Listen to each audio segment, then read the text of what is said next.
Om Namo Bhagavate Vasudevaya. Reading from Srimad Bhagavatam, Canto number 3, chapter number 30, entitled Description by Lord Kapila of Adverse Fruitive Activities, text number 34. Adhastan naralokasya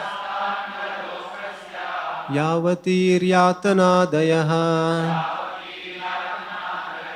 kramashas samanukramya punaratravrjechuchihi. Translation and purport by His Divine Grace A.C. Bhaktivedanta Swami Srila Prabhupada ki jai. Translation.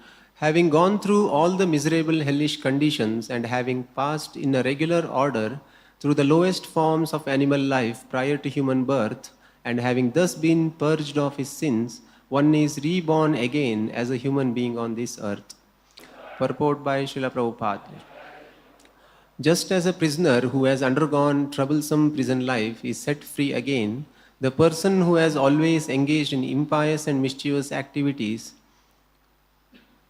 is put into hellish conditions, and when he has undergone different hellish lives, namely those of lower animals like cats, dogs and hogs, by the gradual process of evolution, he again comes back as a human being. In Bhagavad Gita, it is stated that even though a person engaged in the practice of the yoga system may not finish perfectly and may fall down for some reason or other, his next life as a human being is guaranteed. It is stated that such a person who has fallen from the path of yoga practice is given a chance in his next life to take birth in a very rich family or in a very pious family. It is interpreted that rich family refers to a big mercantile family because generally people who engage in trades and mercantile business are very rich.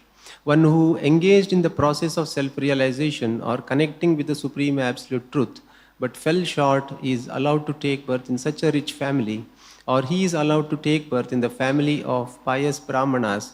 Either way, he is guaranteed to appear in human society in his next life.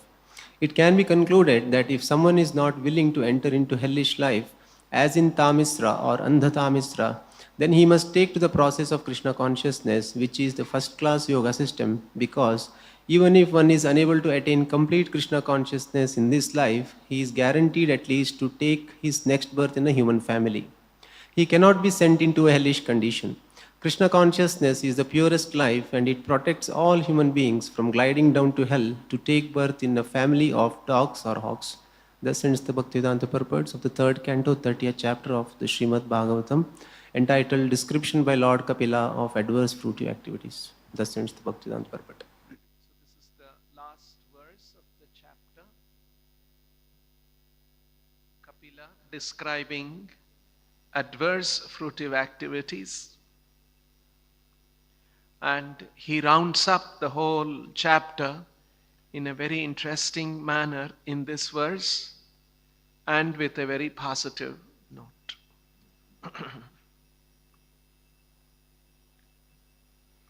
Adhastan naralokasya, adha, lower forms of life, lower regions of existence, lower levels of consciousness. Adhasthan naralokasya yavatir yatanadayaha undergoes all kinds of different kinds of punishments and miserable situations. Yatanadayaha kramashaha, in a regular order. There is an order. And samanukramya, and having gone through all those different stages, samanukramya, punar atra avrajet. Once again he is born, atra avrajet, he comes back, shuchihi. Now he is purified. Having gone through all the miserable hellish conditions, yavatihi yatanadayaha, and having passed in a regular order, kramashaha, samanukramya, through the lowest forms of animal life, adhastan, prior to human birth, And having thus been purged of his sins, shuchihi, one is reborn again, punaha atra avrujet, as a human being on this earth. Naralokasya punaha atra naralokasya punaha avrujet. He is reborn again as a human being on this earth.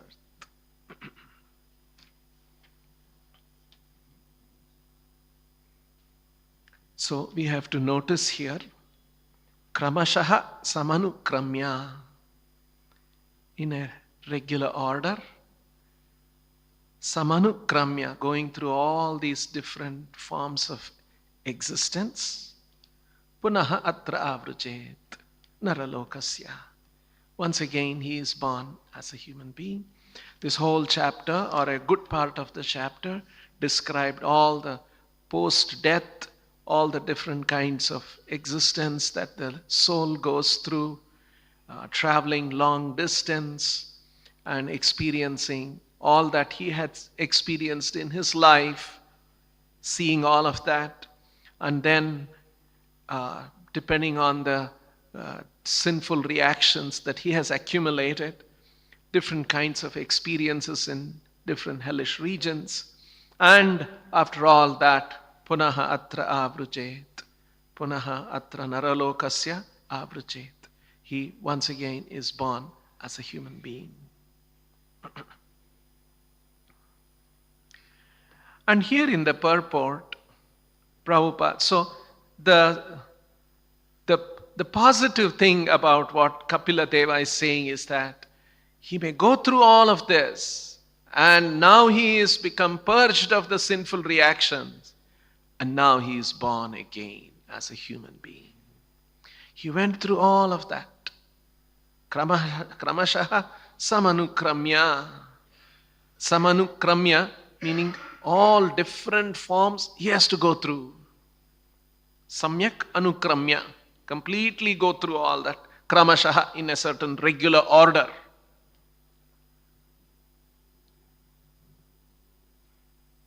This keeps happening. Now, in the purport, Prabhupada has given a way how we can cut short this.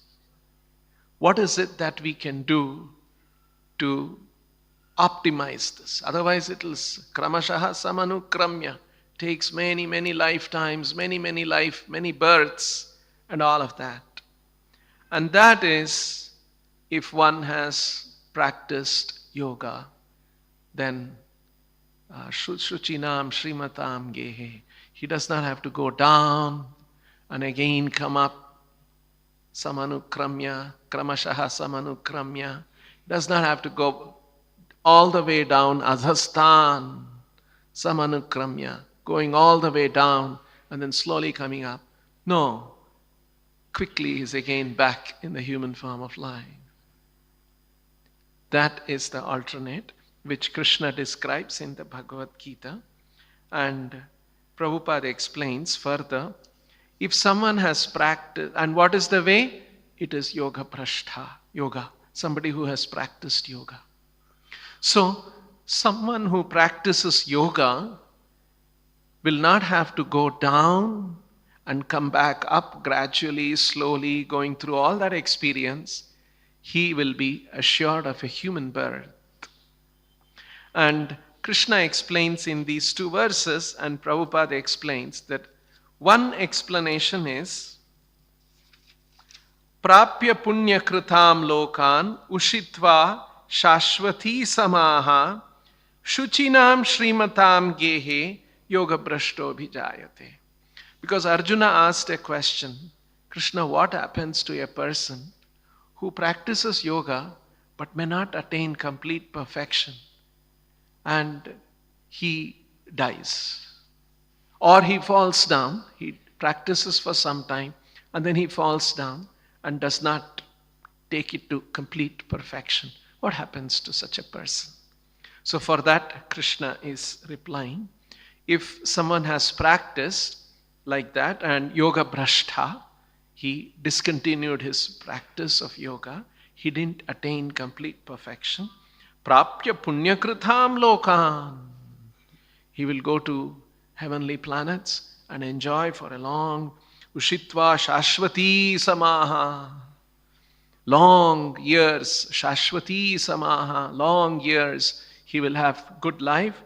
And then shuchinam shrimatam gehe, and in the homes of brahmanas or shrimatam, rich and opulent people, he is abhijayate, yoga prashta abhijayate, he is born again.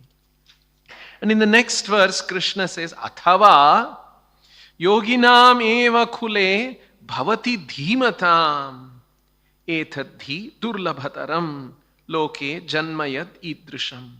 Or he is born in a dhimatam yoginam khule, in very wise families who are all transcendentalists. Kule, in such a family he could be born. So, Prabhupada makes a distinction that if somebody practices yoga for a short while, what happens? And if somebody practices yoga for a long time, does not attain complete perfection, and what happens to him? So, somebody who has practiced for a short while, he also, because he has done yoga, yoga is very purifying. And because of that, he can go to heavenly planets and experience for a long time. And then he won't go down. He will chinam shrimatam gehe. He'll be born in a family of brahmanas or vaishyas. Shuchinam, purified ones. Brahmana refers to. Shrimatam generally refers to vaishyas who are opulent, mercantile people. Prabhupada is talking about. Athava, or he is born dhimatam yoginam kule, very wise, learned, transcendentalist family. This is for those who have practiced good amount of yoga, but somehow didn't complete. However, in both cases, one is not going to go down into lower forms. And as Kapila has said here, kramashaha samanukramya, he does not have to go through that kind of an existence. And another interesting point that Prabhupada makes here in the purport, one who engaged in the process of self-realization or connecting with the Supreme Absolute Truth. It's nice to notice that Prabhupada has talked about self-realization and connecting with the Supreme Absolute Truth.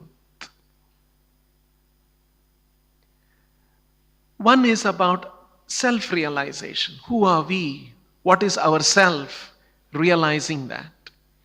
Another is connecting with the Supreme Absolute Truth. Self-realization is to understand that I am a part. And moment you understand I am a part, then you are part of what? And then if you are part, then your natural position is to be connected with the whole. Just like you come across some part of a machine. A part of a machine doesn't have much use. Like say for instance you find a tire. What will you do with a tire? Sometimes children play with a tire or something. That's all. But if the tire gets fitted to the big car, you can have a good ride. The part becomes fully functional when it is connected to the whole. Just like suppose there is a finger or an arm lying on the ground. Oh, it looks quite terrible.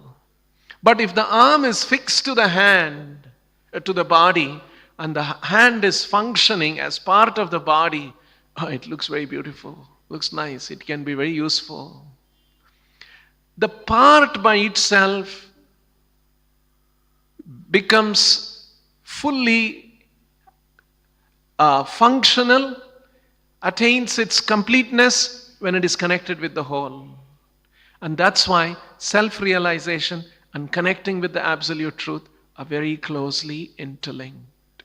One is realize, because otherwise we think when we are born in this world, we don't know what we are, how are we. It looks like we are connected to a certain family, but then all the family's relationship, everything goes away. So how are we, what are we in this world? What's our position? We have no understanding of that. So self-realization means that no, I am connected maybe to the family, to the home, to a country, temporarily. But then what is my deeper connection? And that deeper connection is that I'm a spirit soul and I'm connected to Krishna. Mamaivamsha jiva loke jiva bhuta sanat. So that's why self-realization and being connected with the Supreme Absolute Truth is very, very related. Just like another example Prabhupada gives, you see sunlight. The moment you see sunlight, you know the sunlight has no independent existence of the sun. It cannot be by itself. It's connected to the sun. It's an emanation of the sun. It's a part of the sun, energy of the sun which has come out of the sun. In the same way, we as living entities, as conscious entities, we are an energy and we have come from Krishna and there is a relationship. Because Krishna is a person and we are a person, we are connected means it's a relational connection. It's not some physical connection. Just like a tire is connected to the car in a physical way, in a functional way. When we are talking about personalities, that connection is in terms of a relationship and an activity in that relationship. So realization of all of this is self-realization and connecting with the absolute truth. And that connecting is nothing but yoga. And it is by yoga that we can make this otherwise a long, drawn, slow process, kramashah samanukramya. And okay, if it is kramashah samanukramya, all along it's going to be very pleasurable experience, that's okay. No, yavati yatanadayaha. All kinds of yatana, one punishments and miseries, one has to experience adhasthan, all the way from below. So this is the normal, kramasha, regular order. Now how to make it faster, how to make it efficient, how to optimize that? And that is by practice of yoga. That is what Prabhupada is pointing out here. So,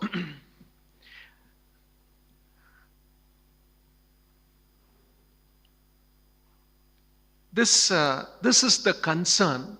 Like say for instance, in modern world, there's a very common expression, bottom of the pyramid. It's a common thing in the sense, like say if you divide economic prosperity in the society, the very poor people are large in number.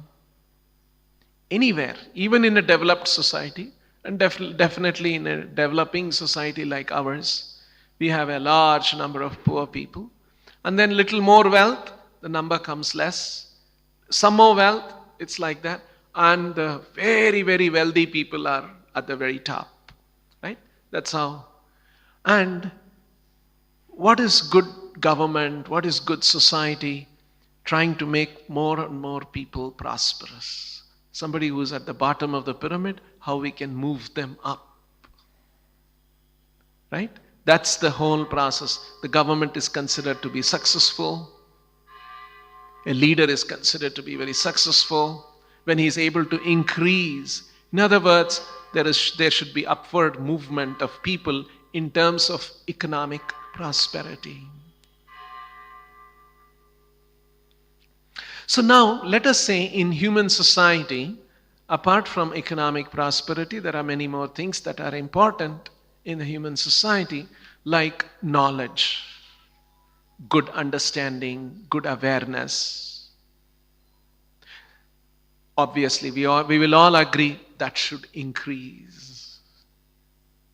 Right? Good knowledge, understanding, wisdom should increase in the society. Now let's say greed, lust, avarice, anger, exploitation, that should come down. Right? Number of people who are involved in such thing, that should come down. So if this has to happen, if human society should have more knowledge and less avarice, less greed, and all of these kind of things, then how do we ensure this? That happens. Actually, this is the whole thing that the Vedic society aims to achieve. I'll read some verses. I'll read this part of the Bhagavad Gita, and let's see, these are qualities which should increase, or these are qualities which should decrease in a human society. Let's see. Knowledge. And because of knowledge, right action in human society, obviously everyone will say, number of people with this kind of an attribute should increase. Isn't it? Now let's take another few other qualities. Uncontrolled desire, too much of hankering, intense effort, too much hard work, and too much of greed. All this we should decrease. Or let us say ignorance, inertia, madness, illusion. Everyone will say, oh, all of this should be less in the society. Now, the way to achieve this is called the varnashrama system.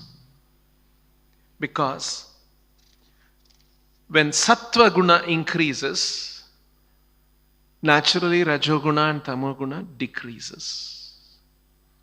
These are the qualities of sattva. What I read just now from the Gita is the quality of sattva guna, rajoguna and tamoguna. See here, let's see, Krishna says, Sarvadvareshu dehesmin prakasha upajayate. Gnanam yada tada vidyat vivruddham sattvamityutha. Vivruddham sattvam. When sattva increases, vivruddham sattvaha increases, what happens? Prakasha jnanam upajayate. Prakasha, illumination with knowledge. And very nicely Krishna is saying, Sarvadvareshu dehesmin prakasha upajayate. Sarvadvareshu, gates. Dvara means gate, right? Entrance, gate. So why is Krishna saying Sarvadvareshu dehesmin prakasha upajayate? Jnanam prakasha upajayate. Sattvam vivruddha, when sattva is increased. This body in Vedic analysis has got 9 gates. Navadvare, Navadvara Puraha. This body is described as a body with 9 gates. It has got 2 eyes, 2 nostrils, 2 ears, mouth, genitals and anus. So these are the openings in this body. Right? Very clear. These are called dvaras. Sarva dvareshu asmin prakasha upajayate. What does Krishna mean? Translation is, when all the gates of the body are illuminated by knowledge, gates of the body are illuminated by knowledge. Then the manifestation of the mode of goodness can be experienced when all the gates of the body are illuminated by knowledge. In other words, Prabhupada explains very nicely, when the gates of the body are illuminated, actually all our activities are through the gates of the body. We see, we smell, we eat, we hear. Our interaction with the material world is through the gates of the body. Now, when they are illuminated by knowledge means, eyes we see rightly. Mouth we speak, we eat, we speak rightly, we eat rightly. We hear rightly. We use the genitals and the anus rightly. Because if you don't act through these dwaras, we will mess our lives. And that is the effect of Sattva-guna, where one becomes enlightened.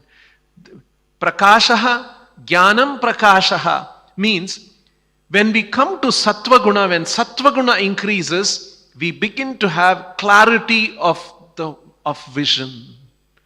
We'll have clarity about this world. Just like when it is dark, we can't see the city, we can't see the world around us. When the sun rises, we see everything clearly.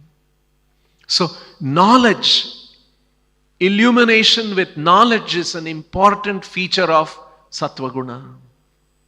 And then Krishna says, Lobaha, Pravrittihi, Arambaha, Karmanam, Ashamaha, Spruha. Ashamaha, Spruha. Shamaha means to control. Shamo, Dhamma, Tapashaucham. Ashamaha means uncontrolled Spruha, desires. Lobaha, greed. Pravrittir, Arambaha.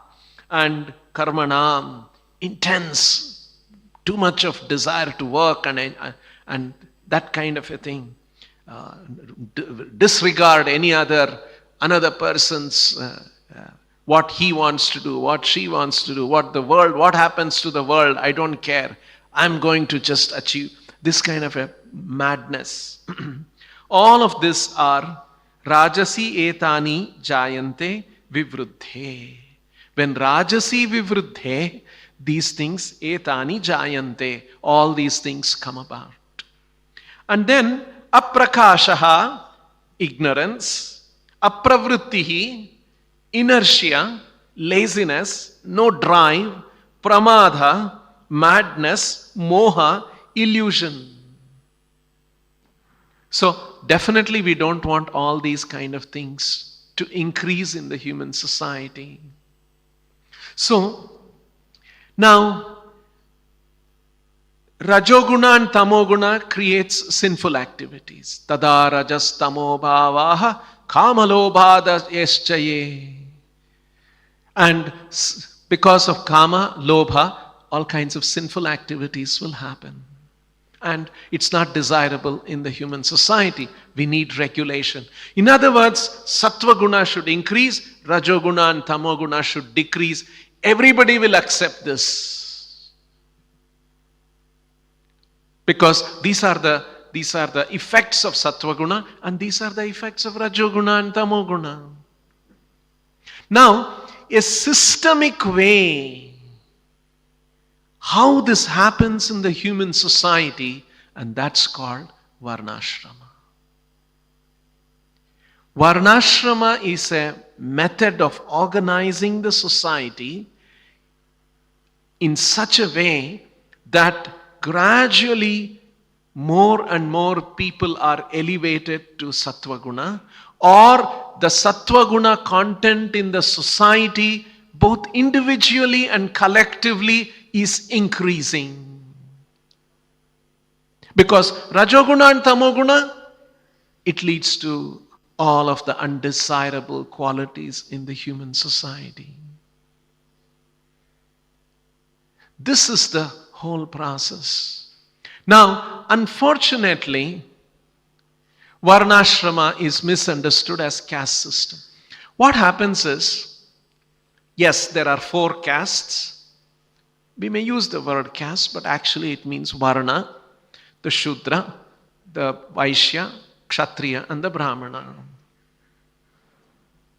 And in this classification, the Brahmanas have the highest degree of Sattva-guna and lowest degree of Rajoguna and Tamoguna. And at the bottom of the pyramid is high levels of Rajoguna and Tamoguna. In fact, high levels of Tamoguna, even lesser Rajoguna, and very, very low Sattva-guna. This is the way the society would be normally. The varnashrama's intent is how to bring upward movement of these. Unfortunately, the misunderstanding of varnashrama began when human society, in India especially, where all of this was practiced, rigid walls were being built between the varnas. It's not expected to be such rigid walls. The culture, the training, the education in the human society was meant to bring about that upward movement. Yasya yallabhyate lakshanam tatra anyatra drishyeta. Even if you find somebody else developing sattva-guna, don't have to classify him as Shudra, even though he was born in a Shudra family. So he should be classified as a Brahmana. He can be given more training, and so that his Sattva-guna content increases. So this kind of rigid walls began to get established between the Varnas, and as a result, the whole system became exploitative. We are the Brahmanas. It's a small number. We are the exclusive. We are the elite in the society. And because of which we get this respect and all of that, we will not allow anyone else to come into our kind of a situation. This was an exploitative tendency. This is the concern of the great devotees. One of the famous verses of Prahlad Maharaj's prayer is Naivo dvije paraduratyaya vaitaranyas Tvadvirya gayana mahamruta magna chitta. Actually, in the material world, to exist in the material world it is generally said that it is a miserable world. But when you learn the technique of transcendental existence, you will not be disturbed by material existence. That's what Prahlad is saying. Naivo dvije paraduratyaya vaitaranya. As far as I am concerned, na udvije, na eva udvije, naivo dvije paraduratyaya.